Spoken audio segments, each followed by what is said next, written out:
Matay rata mga libakira sa kalibutan. Mga lata rata ng mga bakbak sig pang libak. Oh. Tugkan ta nang hubag-hubag inyong mga wait. Buanga mo. Inangin mo kapuyo sige mo pang libak sa lain tao. Lord pasaylo agid ko Lord pero untana pa magaba ning mga satanas, mga libakira, mga himantayon, mga tabian, chismusa. Pasayloan na lang daan ko Lord o mapatay na ako si Bibit. Grabe na yung pagpanglibak sa ako. Pero Lord og dili nimo itugot Lord. Tagai ko og sign. Kung makadungog ko tingog sa iring karon Lord diri sa simbahan.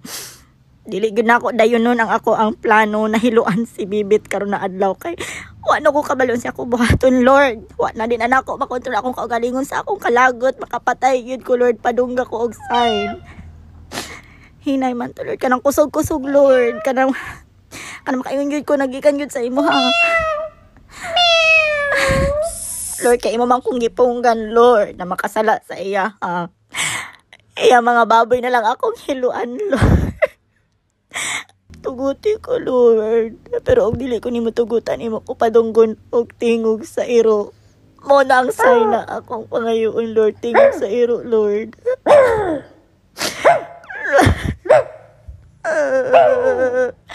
Ikaw ba yun ni Lord? Padunggan daw kong tingog sa wakwak Lord be kung ikaw yun ni. Ano ko kasabot sa ako buhaton Lord gusto yun ko manimalos Lord pero kabalo ko na bawal na dili ka gusto ano. Louder Lord be. Dili ka gusto Lord. Dili pa siguro niya mo gusto manimalos ko Lord no. Kung yes Lord padunggan daw kong taghoy Lord be. Tagay kong sign. Sign na yun ako gusto.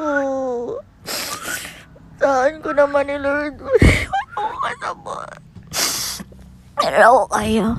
Ay di man mo gusto Lord na sila akong pasakitan. Akong kaugaling mo na lang ako pasakitan Lord. Napakamatay na lang ko Lord.